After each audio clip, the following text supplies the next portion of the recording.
I wouldn't say I'm afraid of clowns, but usually when I'm scrolling for movies to watch and I see a clown on the cover, my first response is, get that thing the hell away from me.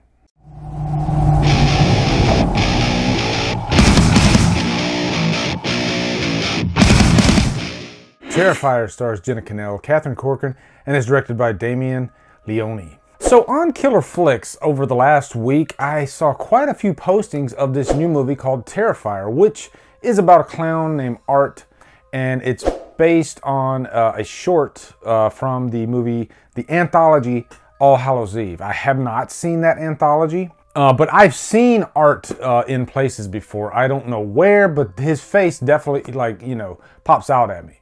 Literally. And I guess maybe that's part of the charm, because clowns in movies, they really do, like, demand attention, I guess, for lack of a better phrase. And Art definitely fits in that mold. As a matter of fact, a lot of the reviews for this, even one of the taglines on the cover says that he makes Pennywise look like Krusty the Clown. So that's a bold statement, but I see where they're getting at after watching this thing.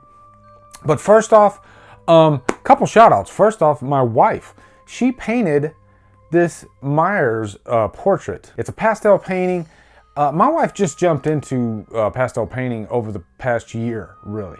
And it's become like an addiction of hers. I told her, I wonder if you could paint a Myers portrait. And she said, you damn right I can. And she made this right here, which is really cool. Also, another big shout out for 80s film fan.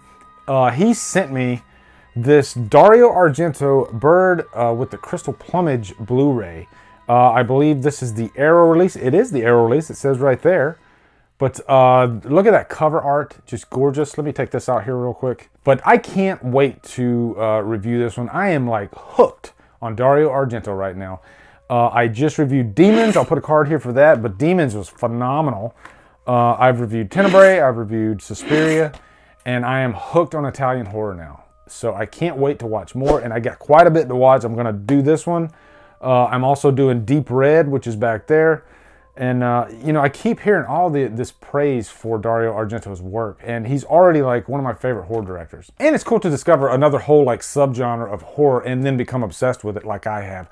Thank you, Dylan Clancy, for that. But first, let's get into the plot of Terrifier. At the beginning of this movie, there's this, like, news report about this victim from the previous massacre with Art. Like I said, I have not seen All Hallows Eve, but I'm guessing that this comes from that movie. And this victim here, her face is just completely mangled. And that's a good thing, because if you haven't seen that movie, it lets you know what you're getting yourself into, what this clown Art is capable of. But then we fast forward, we got these two girls. They're coming home from a Halloween party. That's a cool thing. This is set on Halloween night, which is fun. One of them antagonizes Art, which is a massive mistake.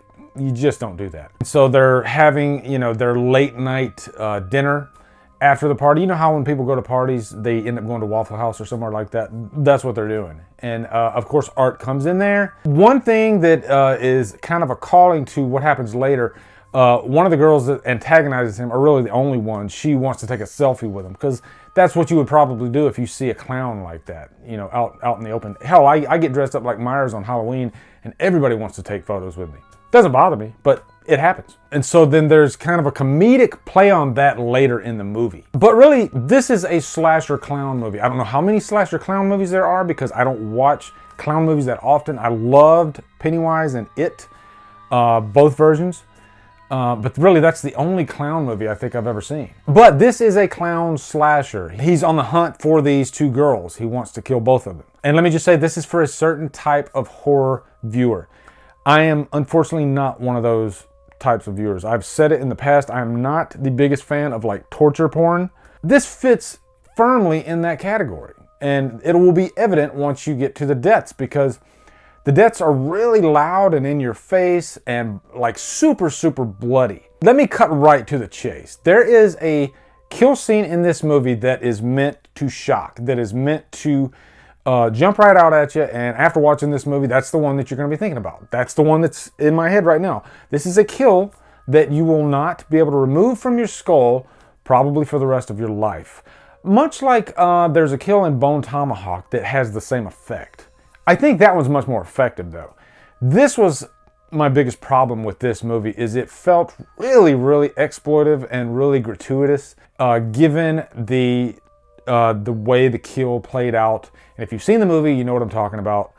And I just thought it was distasteful.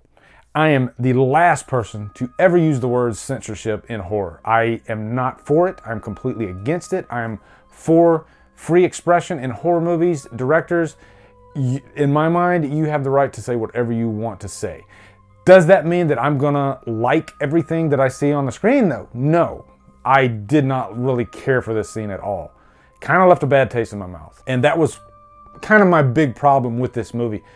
The characters in this movie, these two girls, Tara and Dawn. Tara is really the main character, the final girl, if you will. But really, there's no build-up to them whatsoever. And I didn't care what was happening to them at all. And the point I'm trying to make is I have nothing against blood and guts. As a matter of fact, I love it from time to time. The Descent is a perfect example of this. That movie has more blood than most horror movies do. But the way these characters are handled in that movie, the way that Sarah and Juno and hell, the rest of the girls are handled, that when the shit hits the fan, when blood is completely flying at the screen, I felt something. I was completely engaged in it. And the opposite happened for me in this movie. The kills were great for what they were. You know, I hate to use the word gratuitous because this is that type of movie. This is torture porn. This is what you're going to get when you watch torture porn. But a lot of torture porn movies don't have that emotional buildup. They don't have that character buildup. And I think maybe that's my big problem with torture porn movies. And I know I've already thrown out the cons, and I do that from time to time. I will say this isn't all bad. I do like the character Art. He is interesting to look at, but I wished, like Freddy Krueger, they could have done more with him vocally, verbally. But really, he's a one-trick pony. Every time he does his thing, you get this little smile, this little smirk, you know, like he's having a good time. He's really a silent killer. You don't really get much out of him.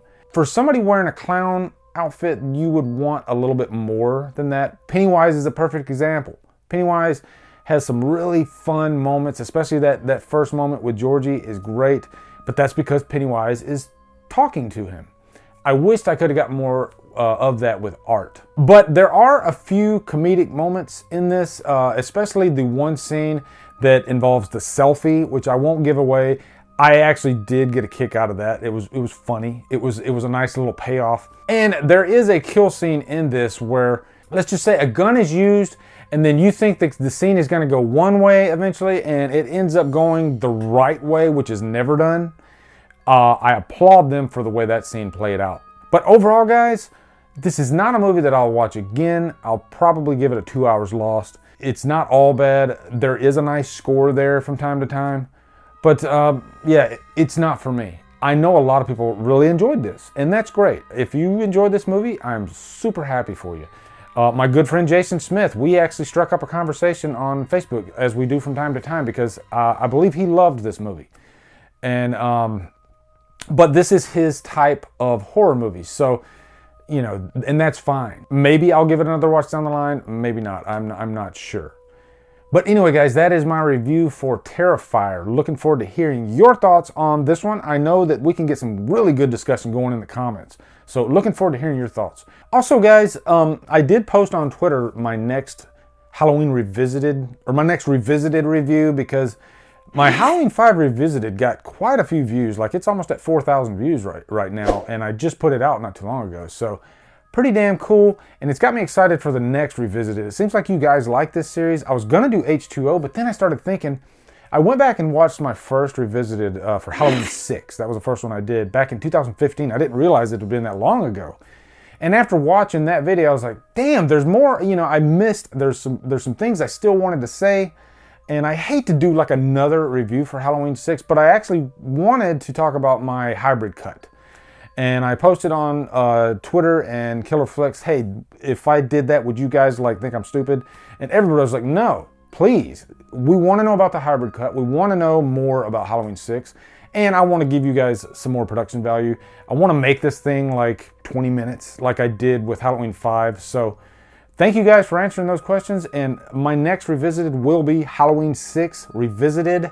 the hybrid cut. So look forward to that. Also, be sure to come over to Killer Flicks. That is where I found out about this movie.